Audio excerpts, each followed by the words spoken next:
تلنگانہ کے مختلف ڈسٹرکٹس میں وقفے وقفے سے بارش کا سلسلہ جاری۔ اگلے 36 گھنٹوں کے دوران تلنگانہ کے بعض ڈسٹرکٹس میں شدید سے شدید ترین بارش، حالات سنگین ہونے کا خطرہ۔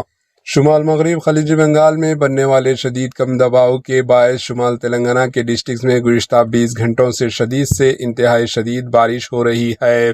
فی الحال یہ شدید موسمی نظام تلنگانہ کی جانب بڑھ رہا ہے۔ تلنگانہ محکمہ موسمیات نے خبردار کیا ہے کہ اس کے اثر سے ریاست تلنگانہ میں آئندہ 36 گھنٹوں کے دوران انتہائی شدید سے شدید بارش کا امکان ہے۔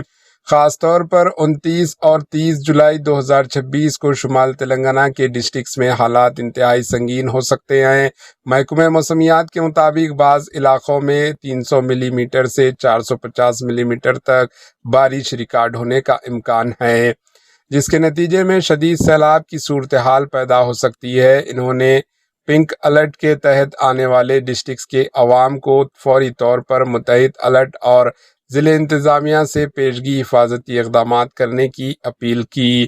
دوسری جانب وسطی مغربی اور مشرقی تلنگانہ کے علاقوں کے لیے ریڈ الرٹ جاری کیا گیا، جہاں ہلکی سی شدید بارش کا امکان ظاہر کیا گیا۔ حیدرآباد شہر میں ہلکی سے اوسط بارش کے ساتھ پورے دن بادل چھائے رہنے اور موسم ابر آلودہ رہنے کا امکان ہے۔ محکمہ نے بتایا کہ ناگر کرنول، ونپتی اور نلگنڈا جیسے جنوب تلنگانہ کے ڈسٹرکٹس میں صرف معمولی بارش ریکارڈ ہونے کا امکان ہے۔ انتہائی خطرناک صورتحال والے شمالی تلنگانہ کے ڈسٹرکٹس کے عوام کو مشورہ دیا گیا کہ ایمرجنسی ضرورت کے بغیر گھروں سے بالکل باہر نہ نکلیں۔ نشیبی علاقوں میں رہنے والے لوگوں کو خاص طور پر الرٹ رہنے کی ہدایت دی گئی۔ Bureau report, AHN news.